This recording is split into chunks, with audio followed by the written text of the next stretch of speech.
आजच डाउनलोड करा आणि तुमच्या आवडत्या मालिकांचा आनंद लुटा। साहेब इथं पार्ट टाइम जॉब आहे का जेवण वाढप्याचं? जॉब तुम्हाला? तुम्ही स्टुडंट आहात का?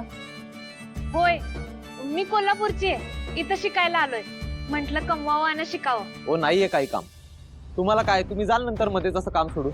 नको नको साहेब अहो असं नका की करू, सांगा की अहो बघा की काय आहे का।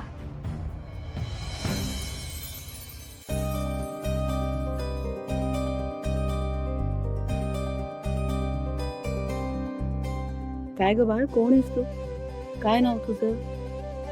आणि एवढी छोटीशी शिक्षणाचं वय दिसतंय तुझं, मग काम का शोधतेस? मी कमळी, बरोबर ओळखलं तुम्ही। मी शिकतो, कॉलेजात जातो, पण कॉलेजची फी म्हणू नका, वह्या पुस्तकं, बसचं भाडं हे समजा कसं निघावं म्हणून काम शोधतोय। आज आराम केला तर आयुष्यभर कष्ट सोसावे लागतील, आणि आता कष्ट केले तर आयुष्यभर आराम। एका वाक्यात आयुष्याचं मर्म सांगितलंस ग बाळा, किती गोड बोलतेस तू। मला खात्री आहे तुझ्या घरच्यांना तुझं खूप कौतुक वाटत असेल। मला बाई खूप वाटलं बरं। मी लक्ष्मी दळवी। एक लक्षात ठेव कमी, तुझ्या आयुष्यात तुला कधीही काही गरज पडली ना तरी लक्ष्मी काकू आहे हा, मला हाक मारची।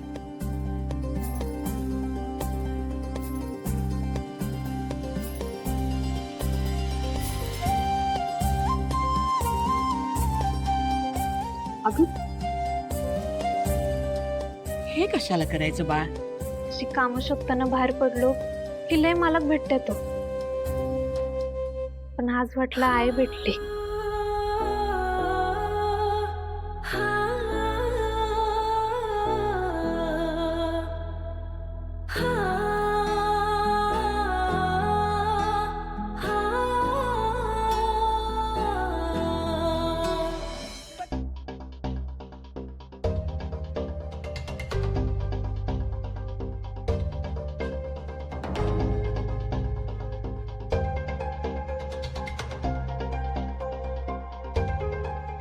हनी हनी ऐक ना प्लीज, ऐक तर हनी प्लीज ऐक ना। बोल। हनी अगं तू अजूनही माझ्यावर का रागवली आहेस? अगं मी हे लग्न थांबवण्याचा खूप प्रयत्न केला, पण कुणीच माझं ऐकलं नाही। आणि आता तुझ्या घरच्यांनी सुद्धा परमिशन दिलीच आहे ना,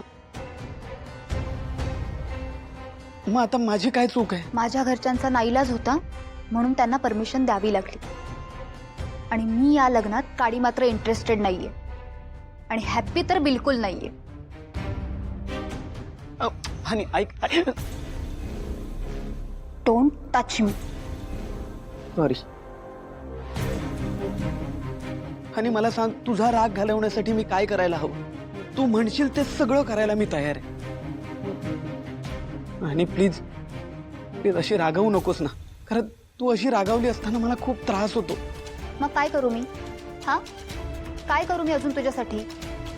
तुझ्या फॅमिलीला आत्तापर्यंत मी रिप्रेझेंट करत आली, आणि त्यांनी माझ्यासाठी काय केलं? शेवटी बिट्रेच केलं ना मला। मग आज जर मी हर्ट झाली आहे ना, तर त्याला एक व्हॅलिड रिझन आहे। मग तुला जर वाटत असेल की मी चुकीची आहे तर हो, मी आहे चुकीची। नाही नाही, मला अजिबात असं वाटत नाही की तू चुकीची आहेस म्हणून। खरं तर तू जो स्टँड घेतेस तो अगदी योग्य आहे, पण हनी मला फक्त एवढंच म्हणायचंय की तू तुझा राग जरा बाजूला ठेव ना। मला खरंच असं वाटत नाही तू चुकीची आहे म्हणून। तुला वाटत नाहीये ना मी चुकीची, पण तुझ्या फॅमिलीला मीच चुकीची वाटतेय। नाही हनी अगं बस, मला पुन्हा पुन्हा त्या टॉपिकवर बोलण्यात काही इंटरेस्ट नाहीये। माझं ठरलंय, मला फसवणाऱ्या दळवी फॅमिलीची सून म्हणून मला या लग्नात उभं राहायचं नाहीये। आणि तुला जर असं वाटत असेल की आपण एक टीम म्हणून उभं राहावं, तर माझ्याकडे एक ऑप्शन आहे। सांग ना, सांग मला तुझं कुठलंही ऑप्शन मला मान्य आहे। तू म्हणशील ते मी सगळं करायला तयार आहे। ठीक आहे, आज तू दळवी कुटुंबाचा मुलगा म्हणून नाही, तर गाडे पाटलांचा जावई म्हणून हे लग्न अटेंड करायचं। भावनाताईचा भाऊ म्हणून तू एकही विधी पूर्ण करणार नाहीस। तू आज फक्त माझा नवरा म्हणून माझ्या बाजूने उभा असशील। होणार आहे तुझ्याने? आहे पॉसिबल?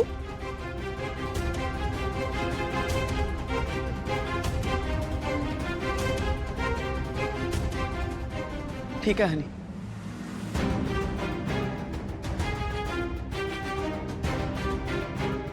मला मान्य आहे. तू म्हणशील ते सगळं मी करायला तयार आहे. रिअली?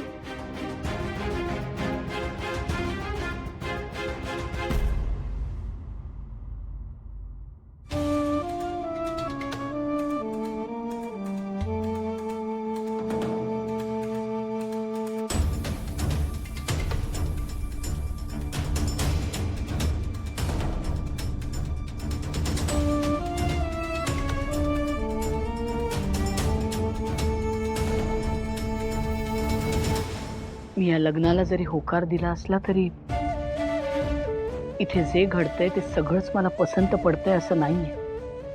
मला माहिती आहे काकू, आणि तुम्ही खूप दुखावला गेल्यात ही ठाऊक आहे मला. एखाद्याला तुम्ही आपलं मानलात की त्याच्यात गुंतायची तुमची सवय सगळं माहिती आहे मला. हो ना रे.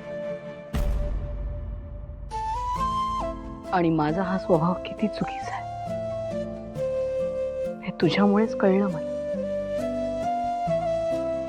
काकू काकू तुम्ही पाहिजे तर माझ्या रागवा, चिडा, मला मला मारा, जे हवंय ते करा काकू. पण प्लीज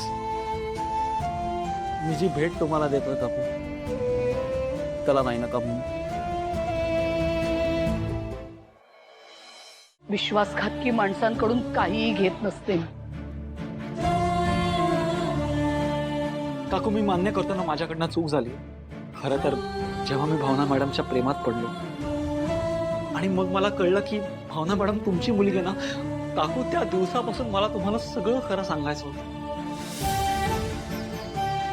पण हिंमतच नाही झाली. तुम्ही माझी मैत्रीण आहात म्हणून मला तुम्हाला सगळं खरं सांगायचं होतंच. पण काकू तुम्ही भावना मॅडमच्या आई पण तर आहात. या विचाराने पुन्हा खचलो.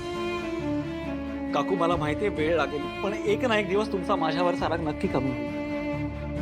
काकू पण प्रॉब्लेम असा आहे की हे लग्नाचे दिवस परत आणता येणार नाही. काकू तुमच्या लाडक्या लेकीचं आणि तुमच्या जवळच्या मित्राचं लग्न आहे. पण मुलीच्या आईसाठी, वधूमाईसाठी मी ही मानाची साडी आणली.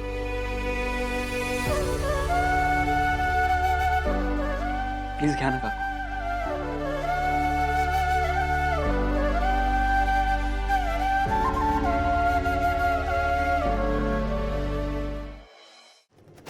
लक्ष्मी निवास लक्ष्मी